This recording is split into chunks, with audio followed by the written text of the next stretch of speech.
Cartas del miedo y la esperanza. La historia de Emilio José Barguil por Tomás Martínez. Mi abuelo, Emilio José Barguil, nació en Montería, Córdoba en 1945, en una época en la que la región vivía entre el esplendor ganadero y las tensiones políticas que marcarían el rumbo del país. Montería era entonces una tierra de haciendas, ríos y ganado, donde las familias terratenientes sostenían gran parte de la economía local.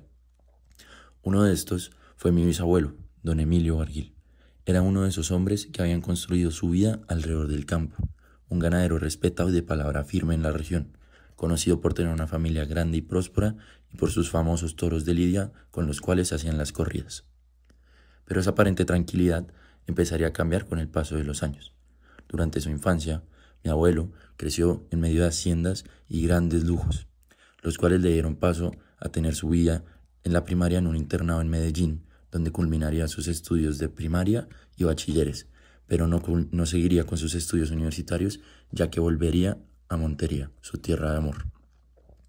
Años después, en la década de los 70, Colombia comenzó a vivir una oleada de violencia rural alimentada por las desigualdades y los conflictos políticos.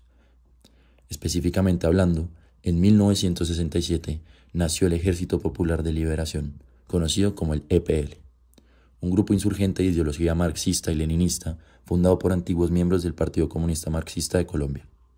Sus líderes más reconocidos fueron Pedro León Arboleda, Ernesto Rojas y Francisco Caraballo, y su principal campo de acción se ubicó justamente en Córdoba, Urabá y el noroccidente del país, donde pretendían tomar el control del territorio mediante secuestros, extorsiones y amenazas a los ganaderos y terratenientes.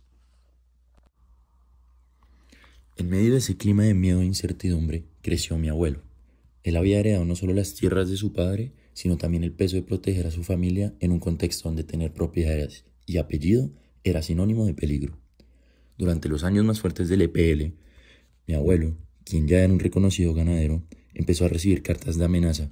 En algunas les pedían dinero, otras eran advertencias disfrazadas de mensajes personales, como que si no les entregaba algunas vacas o terrenos al EPL, lo iban a asesinar. Pero todo cambió cuando una de las cartas más personales llegó a la puerta de su casa, donde decía literalmente: sus hijas están muy bonitas, cuídelas.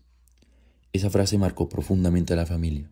Desde entonces, mi abuelo, don Emilio José, no volvió a dormir tranquilo. Vivía con miedo de que algo les pasara a sus 3 hijas, Viviana, Salma, mi madre y Carolina. La casa se llenó de silencios y preocupaciones. Las niñas no podían salir solas ni ir a fiestas. Siempre había alguien vigilando o acompañando. Mi mamá creció bajo esa sombra de miedo, sin poder vivir una adolescencia tranquila, mientras su padre intentaba mantener la seguridad familiar en medio de la amenaza constante.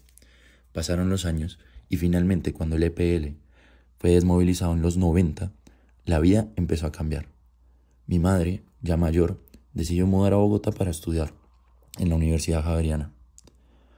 Y fue allí donde por fin pudo experimentar la libertad que no tuvo en su adolescencia: salir sin miedo, caminar sin escoltas, estudiar y construir su propio futuro sin mirar hacia atrás. Y esa es la vida que nos dio a mi hermano y a mí, Pablo y Tomás. Después de conversar con mi abuelo y mi madre acerca de esta anécdota y este sufrimiento que tuvieron que pasar durante la adolescencia de mi madre, me hizo entender que la violencia en Colombia no solo dejó muertos, sino también generaciones marcadas por el miedo. Cada colombiano que vivió en esta época vivió su historia y la vivió de una manera diferente. Algunos admiraban a los que hacían el terror, otros tuvieron que sufrirla y otros simplemente se quedaron con la boca cerrada o migraron del país. Mi abuelo no fue un combatiente, ni un político, ni un bandido. Fue solo un hombre que quiso proteger a su familia en tiempos difíciles. Y de la mejor manera que lo pudo hacer fue cooperando algunas veces con el mismo EPL para que le den la tranquilidad de la seguridad de su familia. Y mi madre fue una adolescente a la que la guerra le robó algo tan simple y valioso como la tranquilidad de crecer en un ambiente sano. Si pudiera cambiar algo para el futuro, quisiera que Colombia fuera un país donde la tierra no sea una maldición sino una oportunidad, donde la gente del campo no tenga que elegir entre su seguridad y su trabajo, donde ninguna niña ni ningún niño de este país tenga que escuchar amenazas no solo por el apellido o por lo que su familia posee. Quisiera que las nuevas generaciones crezcan en un país donde la palabra paz no sea una promesa incumplida, sino una realidad cotidiana. Esa sería sin duda la mayor reparación que podríamos ofrecerle a quienes, como mi abuelo Emilio José Barguil, resistieron en silencio para que nosotros pudiéramos vivir sin miedo.